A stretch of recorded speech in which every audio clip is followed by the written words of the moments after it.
Indah sekali pantainya. Hey, Assalamualaikum warahmatullahi wabarakatuh. Selamat pagi anak-anak, berjumpa kembali dengan Bu Guru.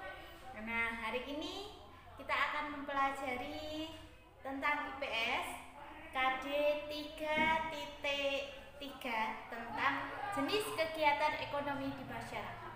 Ya, seperti yang kita lihat, pantainya indah sekali ya anak-anak ya. Oke, sebelum pelajaran dimulai, marilah kita berdoa dulu. Berdoa mulai. Terima kasih. Oke, seperti yang kita ketahui bahwa Indonesia itu memiliki kenampakan alam yang sangat beragam.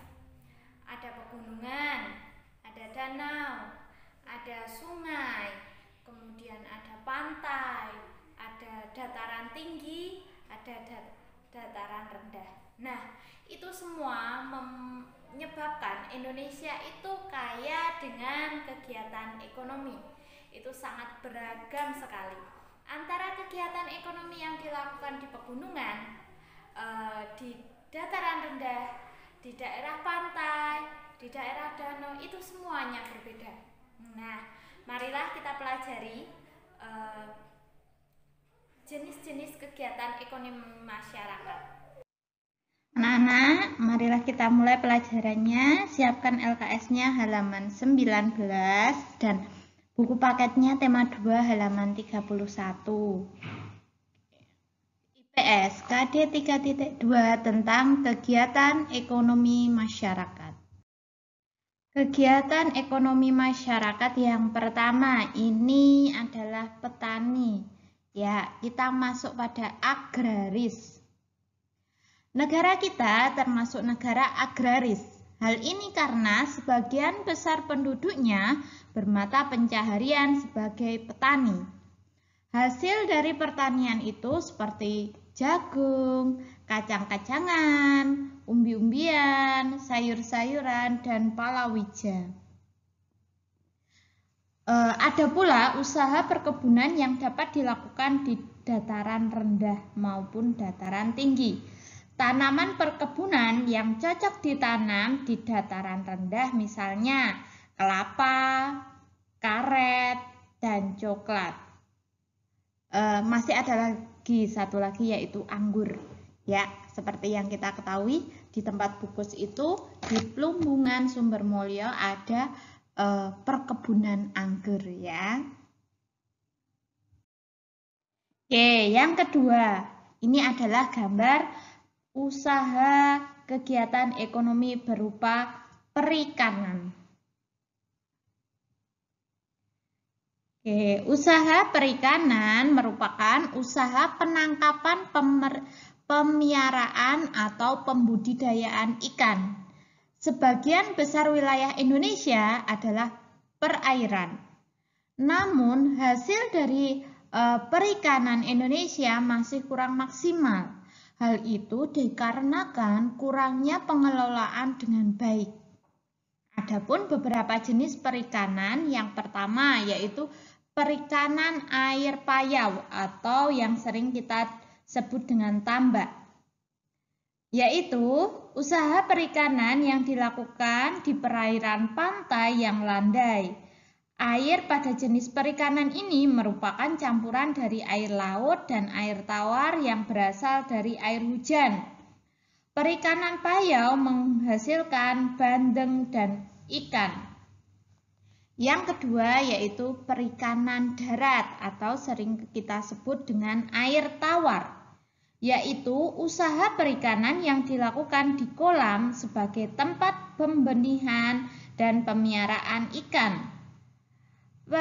Perikanan air tawar menghasilkan ikan lele, mujair, gurame, dan sebagainya. Yang ketiga yaitu perikanan keramba.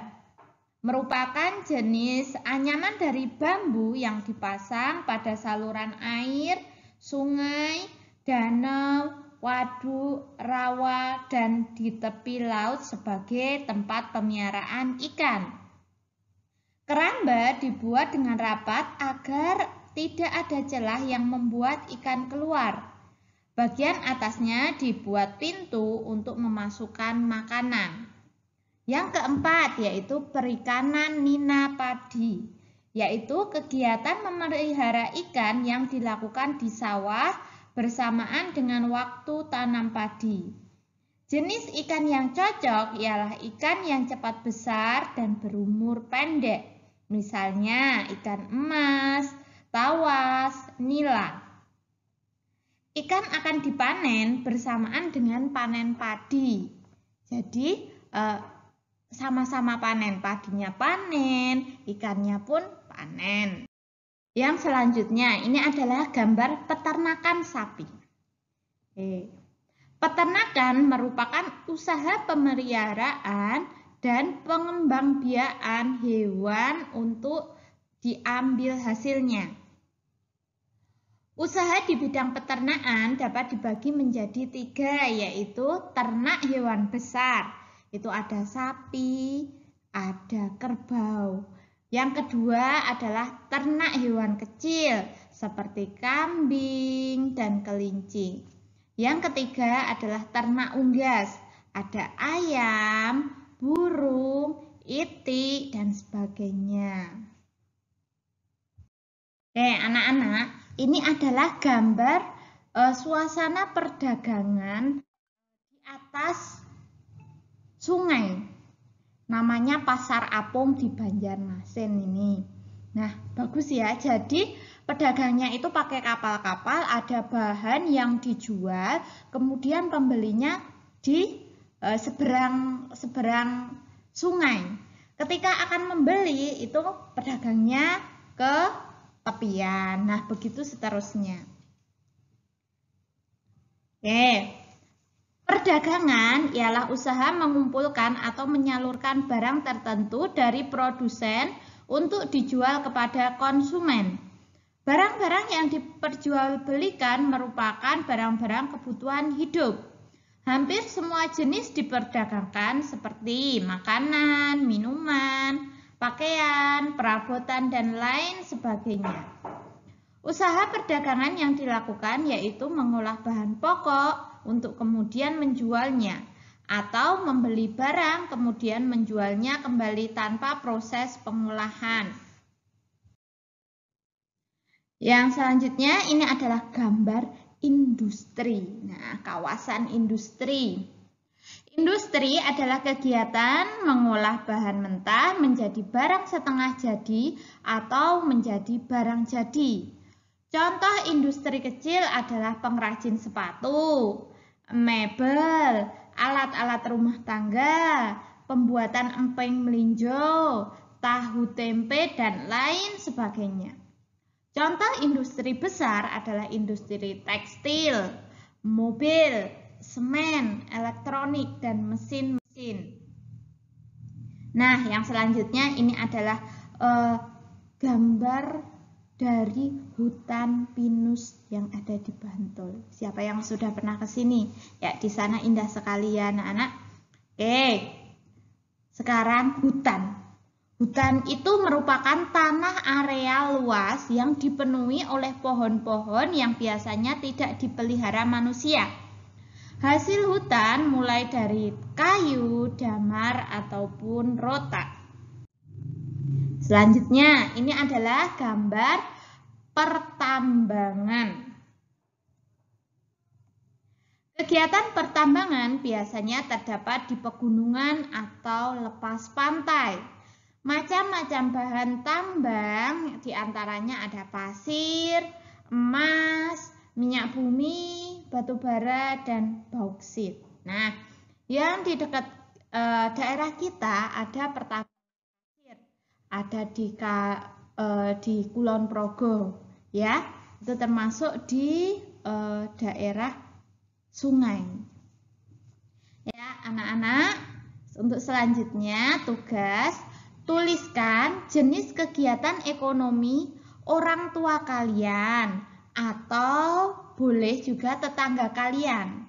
Kemudian ceritakan termasuk kegiatan ekonomi jenis agraris, perikanan, peternakan, perdagangan, industri, kehutanan, atau pertambangan.